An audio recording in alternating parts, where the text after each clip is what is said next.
we'll go for a very short understanding of this verse. Anya abhilashita shunya jnana karma anavritam anukulyana krishna anushilanam bhakti ruttama. So there are different ways of understanding this. When somebody was asked by Lord Chaitanya who is a pure devotee, first time when Shrikanda devotees asked Lord Chaitanya, he said that a pure devotee is one who even once chants the holy name of the Lord.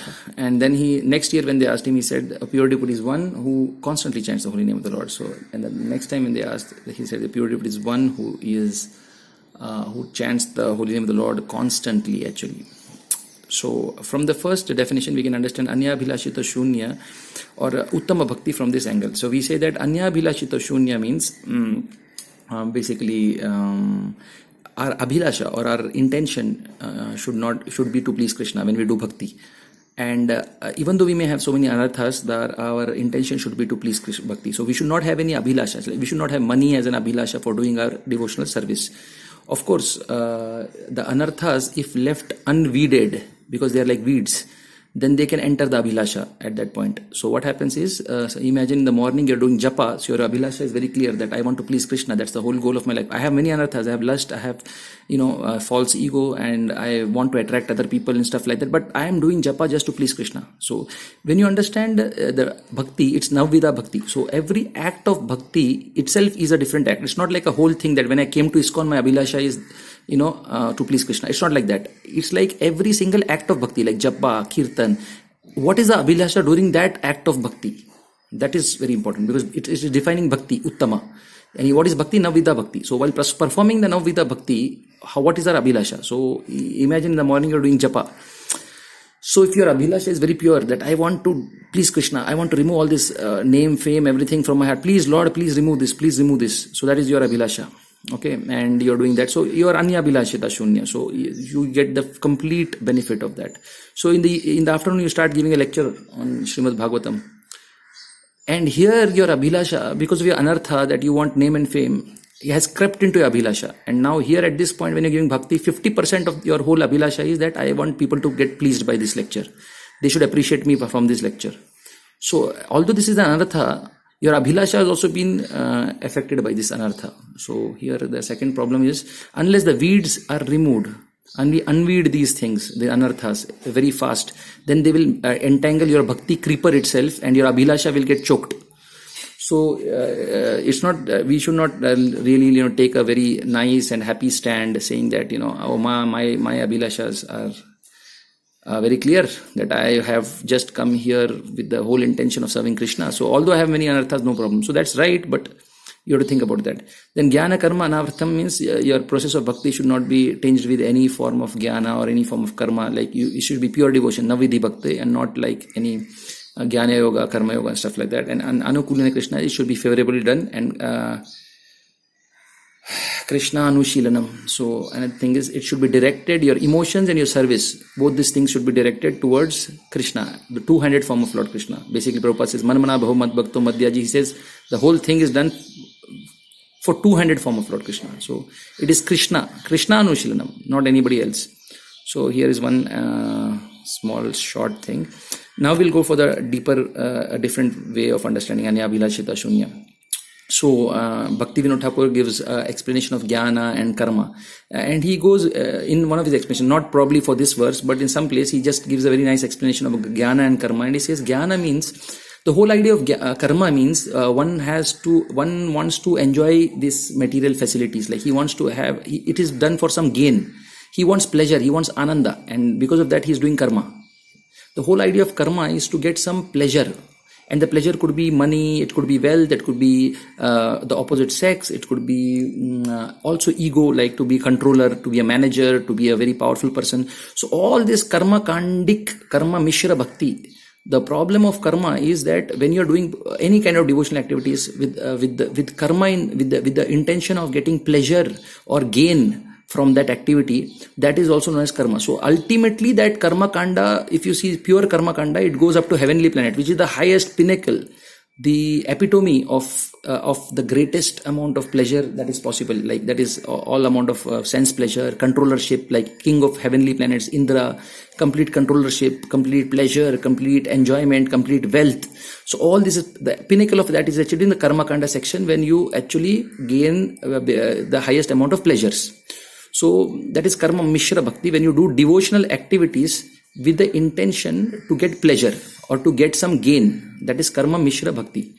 And Jnana Mishra Bhakti, later on when you do this and then you enjoy a lot of karma and you are unsatisfied and totally unsatisfied in that state, what happens is that you feel that this is useless. The material world is horrible. Ultimately, we have to get out of this material world. I have to get out. This is a horrible place. There are so many dangers in this material world. There are so many problems. We have to understand the problems of this world. We have not understood the Shastra.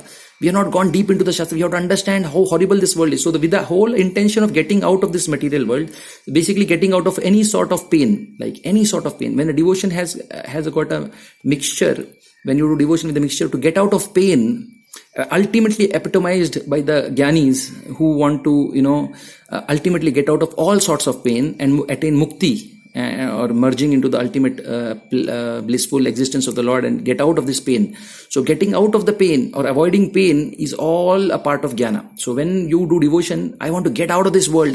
This is Dukkayam. I have to get out of this world. I have to get out of this world. With that intention, if you do devotional service, either to get out of the world or to get out of the problems or to artharthi or some kind of, you have got a lot of problems and you want to get out of that problem. So that's kind of Jnana Mishra Bhakti, with the idea of understanding, doing devotion with the concept of jnana, or with the concept that you want to get out. And then that jnana is when it is done to the whole idea of jnana will be to understand how to get out of this world and to attain the ultimate liberation. And that is like merging into Brahman, or sometimes the jnana may also understand the Aishwarya of the Lord.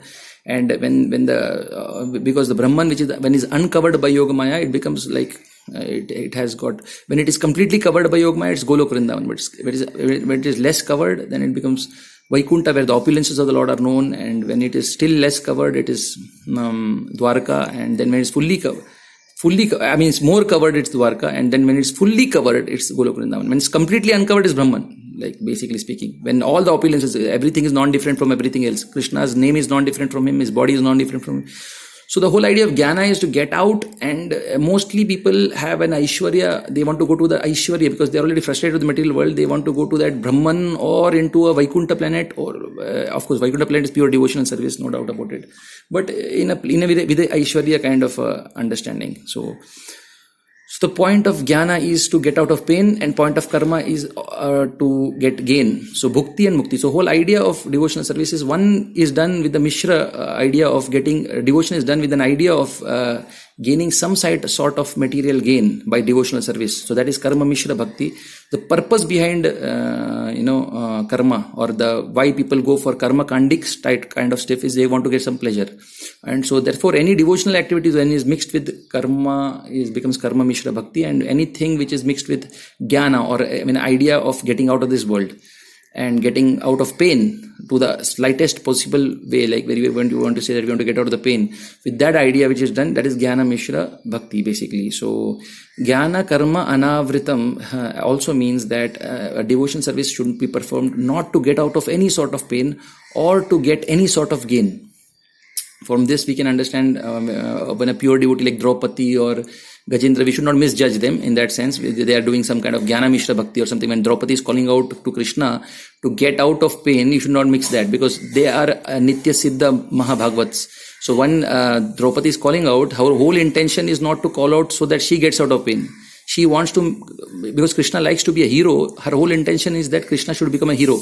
When I am calling out for Krishna, my whole point is not that I want to get out of pain, but my intention is that Krishna should become glorified as a hero. Similarly, so you may think that Draupadi is doing Jnana Mishra Bhakti when she's calling out for Krishna to remove all her pains, or Vrajavasis when they called out to Krishna. No, but their whole intention is not to get out of pain. Their intention is that Krishna should come, and he loves to be a hero. That's his, and they are just existing for his pleasure. That's why Krishna is so happy with Draupadi's call. He says, I am eternally indebted by your calling. Why? Because he knows that she's ready, she's calling him so that Krishna can become the hero. So that is the very intent, that's the thing. It's not jnana mixed, something is pure devotion. Therefore she is ready to come 100 million times to this material world and again be disrobed a million times for Krishna's pleasure. That is Draupadi. That is totally different. And similarly, Kunti Maharani, she says that let the problems come again and again. When the problem comes, she cries out to Krishna, please help me, please help me. But she's praying again and again, let the problems keep coming. Why? Because Krishna is being the hero and I want him to be the hero. That's the whole idea. Although she presents the verse in such a way that she's very humble. She said that I want to get out of birth and death. That's why when I meet Krishna, so that's how she presents it. But the whole idea is that she is such a great devotee that she wants Krishna's pleasure and she's a potency of Krishna. And she wants Krishna's pleasure, and that's why she says, let the problems come, then I'll call and you will become the hero. And by your becoming the hero, that is the main thing. So in the commentary, similarly, this is Jnana. So, Vese Karma Mishra Bhakti. Sometimes you think that Krishna's friends are saying, Krishna, let's go to Tala fruits and I'm very, very hungry and please feed us Tala fruits. Let's have them. So, it looks like the Krishna, they are using devotion service for their sense gratification. But the Acharyas explain us that in that particular thing itself, in Bhagavatam purport for that particular verse, it's explained that they were not hungry for food. Their whole idea was that Krishna should become the hero. Krishna should do heroic performing acts. And so it's not karma mishra bhakti. It was not like they were trying to get some kind of gain from their bhakti, of their relationship with Krishna, but they were trying to glorify Krishna and he should become the hero by killing that Dhenukasura. So he should be the hero. They wanted to provide opportunity to Krishna to display heroic activities, which is a pure devotion service, 100% pure. So we should understand what level they are. That's why Prahlad Maharaj, he never asks for help. But, Draupadi is asking for help, but Draupadi is so superior to Prahlad Maharaj. So that we have to understand. So this is Jnana Karma. So Jnana and Karma Anavritam actually covers everything. Every sort of material pain and every sort of material pleasure is covered here. Escape from all sorts of material pain, escape from all sorts of material pleasure, achieving all sorts of material pleasure. So what is this Anya Bilashita then? How can it be material pleasure? Because this is Jnana Karma Anavritam covers everything. So we'll see that. But then Anukulya Krishna Anushilanam. So what is Anukulya Bhakti? Basically, as you can see, the difference between the Lord Krishna and the Jiva Tattva is, the Jiva Tattva can never be covered, is always covered by Maya and be kicked by Maya, whereas the Krishna can never be covered by Maya. So, you may say that sometimes Mother Yashoda, when she's binding Krishna, is it Anukula Bhakti? Because Krishna really doesn't want to be bound. Actually, he doesn't want to be bound. But his Shakti is binding him. So, what is that? Is it Anukulya Bhakti? Krishna is crying, I don't want to be bound. But the whole point is like, we can understand this from the eating of a hot paneer, like, chili paneer. Krishna is eating a hot chili paneer. He doesn't like the chili. He actually doesn't like the chili. It's very hot. He says, oh my God, this is so hot. I don't want this chili. But at the same time, he loves the taste of paneer. And because of chili, the paneer taste is coming. And so he can't stop eating their paneer. That is the mood of Krishna when he's being bound. He doesn't want to be bound, but that whole idea of anger of Mother Yashoda giving so much chili paneer pleasure to Krishna that he's sanctioning it immediately. So that's why his Kalpa, Yogamaya covers him and he's bound. So Anukulya Bhakti, sometimes it looks like, we are doing bhakti even against Krishna's wish in certain cases where devotees are doing. And we can misunderstand that, okay, everything is like that. But no, it's Anukulya because it's always Krishna wants that kind of bhakti. So when that line is broken, when Krishna doesn't like and you're still doing it, Radharani prays in the Shikshashtaka prayers. If a gopi is still angry with Krishna, when Krishna really got hurt, and he's not enjoying it, but still the gopi wants to hurt him, then let a thunderbolt befall on her head. I want to hit that. So that's what she's saying. So Radharani gets so much angry with Krishna. So many things are happening, but it's all Anukulya because of the fact that Krishna is enjoying it. Whereas our case, when we are getting kicked by Maya, we don't want it. We really don't want it. It's not that we are sanctioning and we are loving it, so we are saying, okay, let us get kicked. It's not like that. We really don't want it. So that's the difference. So the whole idea of Anukulya Krishna Anushilanam is we should always be favorable and understand what's the mood by which Krishna will become happy. Sometimes things may look contradictory in devotional service, but we should go deeper and understand how these contradictions don't exist, and actually we can be pleasing Krishna in many ways. Then Krishna Anushilanam is basically when you see that the whole process of devotional service should be directed towards Supreme Personality God Krishna, in Golo Krishna, two-handed Krishna. Prabhupada is so clear in that verse where he's talking about that verse, Manmana Bhaumad Bhakto Madhyaji Mam Namaskaru. So he says that when we are talking about whom to give obeisances, whom to become a devotee, it's always a two-handed form of Lord Krishna, as the Gaudiya Vaishnavas are really focused on that. because he's the source of everything. So whatever service or emotions, either it can be service or it could be emotions also, should be directed towards this form of Krishna. So that leaves us with Anya Abhilashita Shunya. So what do you mean by Anya Abhilashita Shunya? So since all the material pleasures and all the material pains and ego, false ego, everything is covered, So all the false ego, everything is covered. What leaves is the spiritual pleasure. So what is left is the spiritual pleasure. So as we know, there are different stages of bhakti. The first stage is Shraddha, then we have Sadhu Sangha, Anartha Nivritti, Bhajana Kriya, Anartha Nivritti, Nishtha, Asakti, Bhav, and Prem, and then we become an associate of Lord Krishna. At this point, there is a stage which is known as basically Ruchi and Asakti. So if you see Ruchi, there you are getting extreme amount of taste, a taste which is you have never felt, even greater than any kind of material pleasure in the world. And that pleasure is in service of Krishna. That the service gives you pleasure. So there are two kinds of Ruchi. One is the Ruchi in which when the service is done in a nice way, you get pleasure. Like the Kirtan, when it is done in a nice way with a nice mridanga, nice tala, then you get pleasure. And second type of Ruchi is when where the service is giving you pleasure. That's it. But the point is, in this case, although Krishna's pleasure is also giving you pleasure, but still at this point, the service is giving you a spiritual pleasure. And it is because of this spiritual pleasure, your primary focus or motivation for doing devotional service is the pleasure that you get from the service. Whereas Asakti stage, the whole pleasure is coming from Krishna and not from the service. The whole pleasure of doing devotion is coming from Krishna's pleasure. Like, for example, when Krishna is smiling and you're looking at it and in your heart you feel that Krishna is really smiling when you're doing kirtan, and that pleasure of Krishna is making you do service. So in that case, you're not attached to any particular service. Whatever makes Krishna smile, you are completely attached to that, whatever it is. Whether you want to do this, whether you want to do that, you're ready to do anything. You're like a mad person searching after service. Whatever is possible, let me do that. It's natural, it's organic, and you don't have to force this.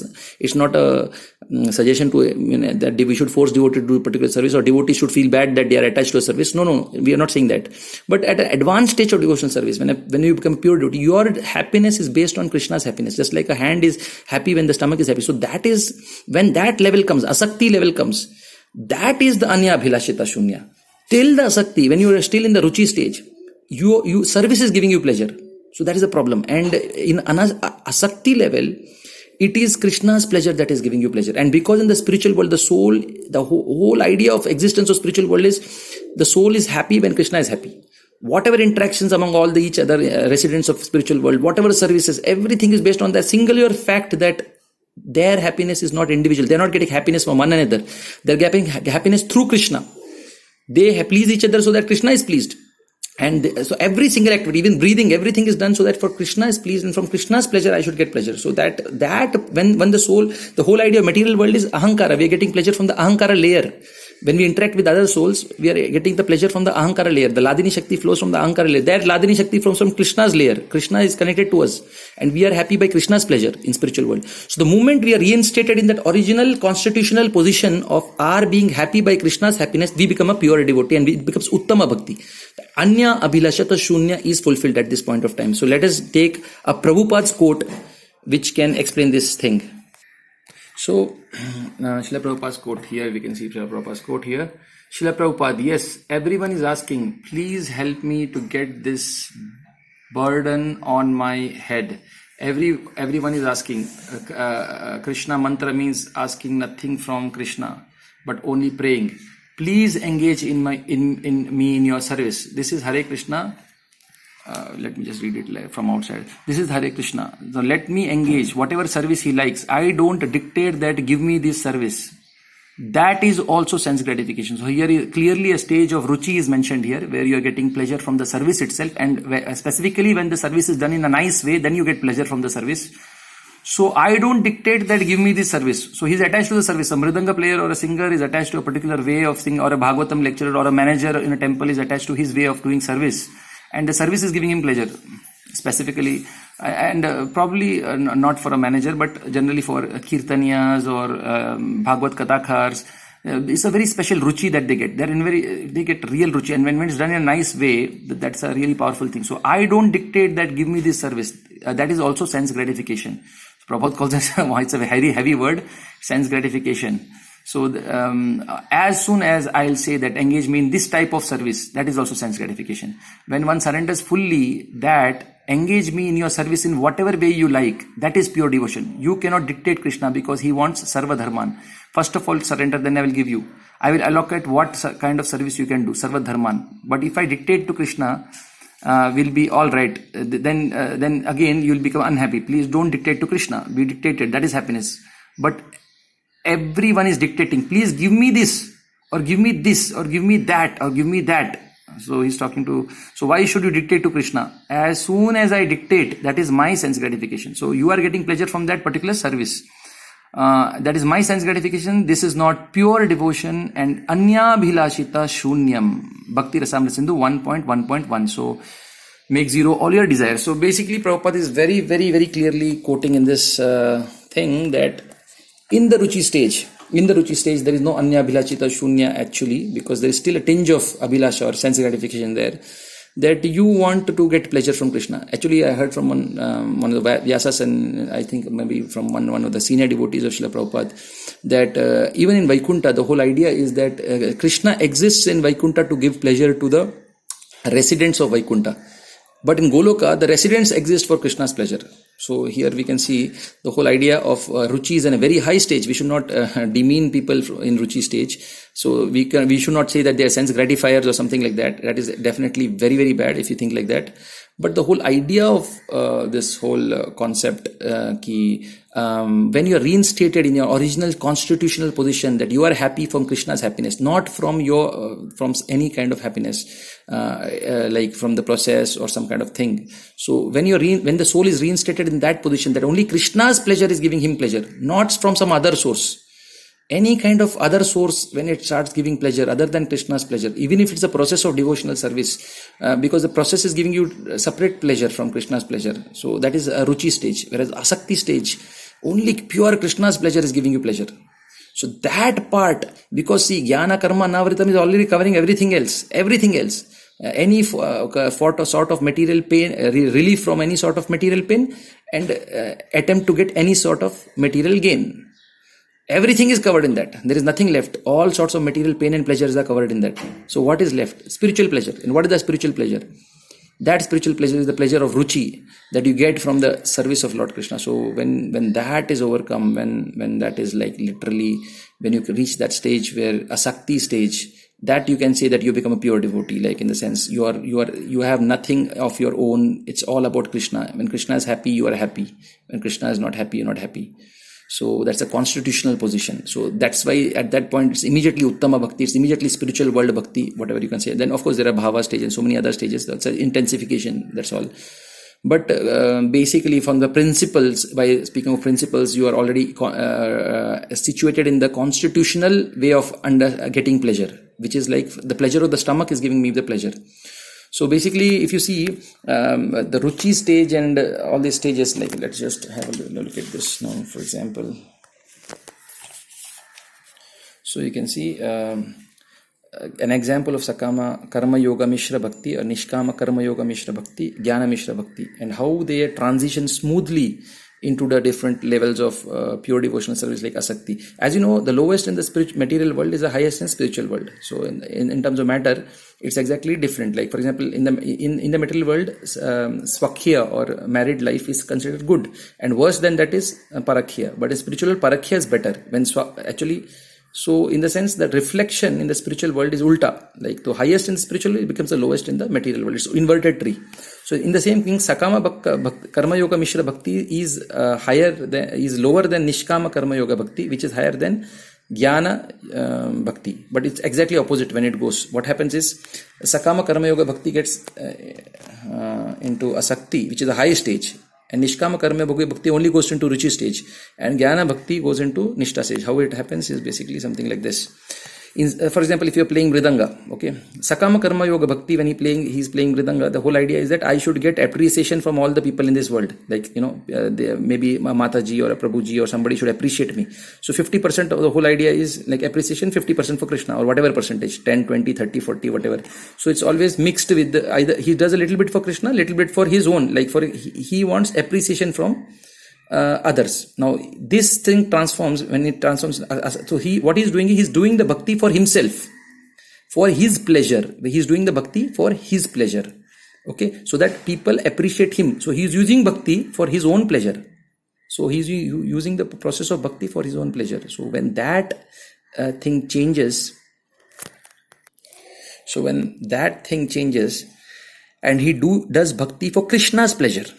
Okay, when he's doing bhakti for his own pleasure, Sakama Karma Yoga Mishra Bhakti. When he's doing bhakti purely for Krishna's pleasure, that is Asakti stage. Nishkama Karma Yoga Bhakti, he is doing bhakti not for his pleasure, but just because it's a duty. For the sake of bhakti, he is doing bhakti. So bhakti, for the sake of playing mridanga, he is playing mridanga. Not that he is getting any particular, he wants any appreciation for himself. Just for the sake of playing, he is playing. Nishkama Karma Yoga. That becomes ruchi. For the sake of the activity itself is giving him pleasure. Ruchi means the activity itself, there is some pleasure. He is not doing it for pleasure of Krishna primarily, for somebody else's pleasure, but he is doing it just for the activity itself. So Nishkama Karma Yoga Bhakti is in the material way, it's like he's doing it for the activity. That transforms into the higher form, Ruchi. Jnana Mishra Bhakti is basically when he wants to get out of the material world. He senses that the material world is full of miseries and a lot of problems and everything. So the whole idea is his mind is, he's trying to understand how to get out of the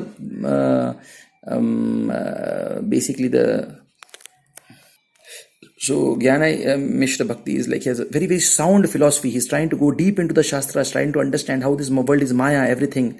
So he's trying to understand the Shastric understanding of this whole thing so that he can get out of this material world. And that becomes transformed into spiritual counterpart, Nishtha, where is it firmly fixed in devotional service, unshakable faith, firm understanding of the Shastras, absolute unshakable faith that transforms into that unshakable faith in devotional service. So you can see it's a very smooth transition from lower stages or devotee when he's doing things in a mixed way, and then it transforms in a pure way, and finally we can understand the whole idea of Anya Abhilashata Shunya.